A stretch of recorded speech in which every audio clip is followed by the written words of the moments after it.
Welcome back to the Blackletter podcast. We set out to create an entertaining and exciting podcast about law and business, and I think we've done it. Blackletter, the name, comes from the Gothic typeset that was originally used in the Gutenberg press. Over time, Blackletter became the only font that English law books were printed in. Everything else was printed in regular type. It made it harder for kind of the common person to understand what the English law book said. Blackletter came to represent something that was law, that was set in stone, that was sort of old and a well-settled fundamental principle of law. We're here to demystify Blackletter law. We're here to demystify things that happen in business and law and where those two meet. And I hope you have fun listening. Welcome back to Blackletter. I've got, again, with me here today, Gerald LeMelle, an immigration attorney, 30 years in practice, 14 years, ran Amnesty International's immigration program.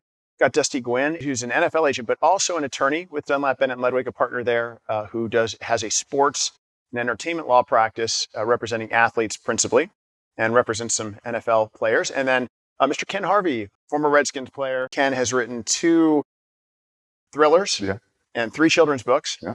And he's got one of his children's books here today, which we're going to plug and I'm going to reintroduce. But it was illustrated by his good friend, Terry Crews. And I'm excited to see it. I hope I get an autographed copy. So, sure. Yeah, you probably, if you have more than one, maybe. Yeah.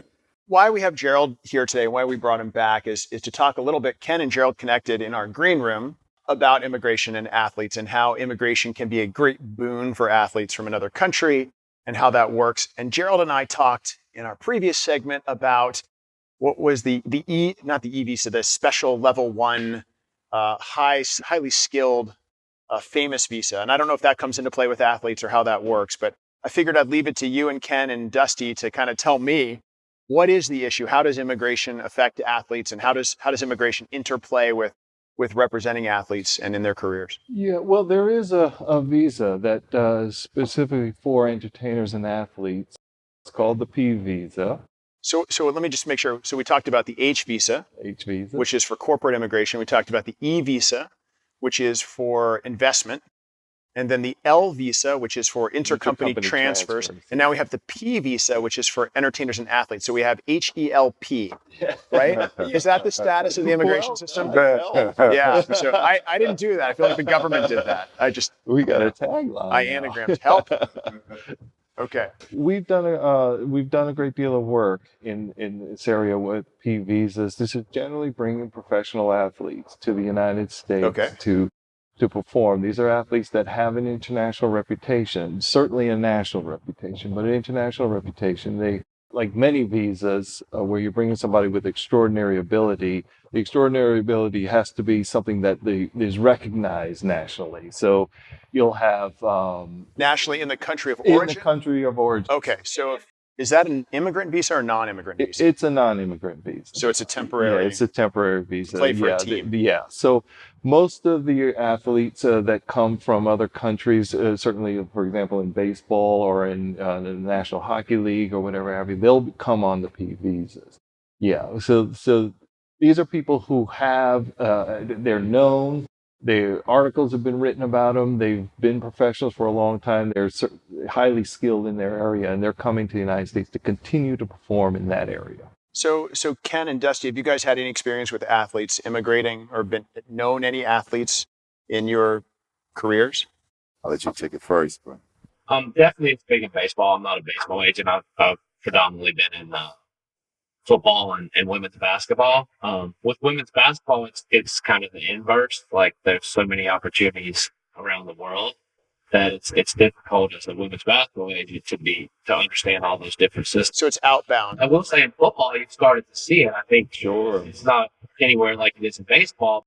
And would that be like Yao Ming or what was the guy? Basketball Absolutely. player? Because I know basketball's big, and then there are a lot of guys who go overseas with basketball. I think I look at it more on the side of sports being a great unifier, in the world, right? And you look at some of the events and some of the athletes, and you have other countries rooting for that player who's playing in America, and there's a communication, there's a talk between each other. And then when they go back, they realize, the people that you thought were a certain stereotype, isn't that stereotype. And you see that there's a whole nother side of it. So I look at it from that perspective that sports can be a great unifier of all nations. And, you know, you just look at the Olympics, right? Or look at the women's soccer team this year, the American women's soccer team. I heard an NPR article with French people. They weren't playing France. Admittedly, they were playing Spain. But they were screaming, USA, USA. I mean, it's kind of interesting. That's one of the few times that Americans are liked in Europe is when our women are playing soccer right now, which is slightly painful. For me personally, having grown up in Africa in the 70s, watching the NBA, which is now establishing a league across the continent of Africa, and the interest, which has just exploded over the last decade, particularly with the talented African players who are now in the NBA. And you can find people who are 9 feet tall. So let me ask you guys, this is an interesting thing, I think. I saw the NBA finals. I'm sure you guys watched a little bit of that, and the Raptors won. And so I wanted to look at the Raptors roster because the Canadians were crazy excited and happy. They were cheering, and there isn't a single Canadian on the Raptors roster. Started looking at that. So question, is that a unification thing, right? Because at the end of the day, it was Americans and some other countries on the Raptors roster, but not one Canadian, yet the Canadians loved that sports team. So outside of literally the athlete from your own country, the fact that you had a team competing, I know it's Canada and America, we're two separate countries, but this Canadian team won essentially what's mostly an American League title. How do you think that affects harmony and sports and relationships? I mean, is that a thing? I think part of it was Drake, right? That's a huge fan. He's from Canada, right? And so I think the leagues have done a purposeful job of trying to get to other countries and start to develop the brand. I think once you do it and you get fans, and especially younger fans, are starting to jump on board, then it's a way for people to talk to each other. It's a door opener. And I mean, we look at who's the basketball player that went to China? Korea. That went to Korea.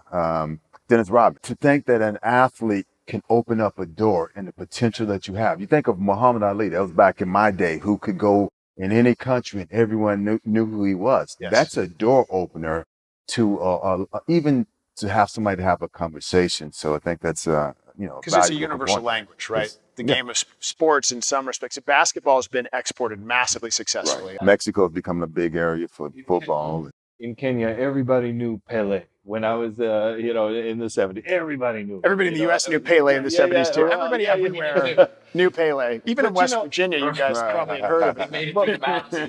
One of the things, when you went to Japan, I guarantee you there's some kid running around who saw you dominate on the field and say, I know Ken Harvey. Yeah, that's my favorite player. He's my favorite player ever. And he didn't say it in English, but he didn't. No, and then even better. I had to learn my little Japanese. So guys, take away from this from an immigration perspective, Gerald, Ken, Dusty, whoever wants to pick this up. What's the most important thing for a sports team that wants to bring an athlete to the United States to think about? I mean, whether it's culturally or from a legal perspective, or how do we do that? How do we do that successfully? Well, legally, it's going to be a little more formal, but just getting the paperwork together. It always comes down to the paperwork and making the case that this person has a reputation. Right. And that they're going to do something in the United States. It's not enough to just come to the United States to be here and a presence. You have to come and do something, whether it's coaching, whether it's playing, whether it's educating, teaching, whatever it is. You have to have a plan going forward. They're not going to just take you because you're you. You have to contribute something to U.S. society. Gotcha. Yeah. Okay. Guys, anything culturally? I just think the world's become a smaller place with technology, and obviously the leagues are cognizant of that, so they're gonna have those systems in place to make that a lot easier than it used to be. There's going to be plenty of work for people like Jared. And I think that as we go to other places, as they come here, you realize that you are a representative of your country or your place of origin. And so I think until we get to where it is wide open, and who knows, I've done some things in the space industry, and above there's no boundary. So who knows what's going to happen in the future? But as of now, I think everyone who comes over or goes over you represent your group. And it's not that you have to do anything special. You just have to be yourself. But hopefully being yourself is that person who's willing to look out and experience other cultures, give a little bit of what you have, and then it broadens the horizon.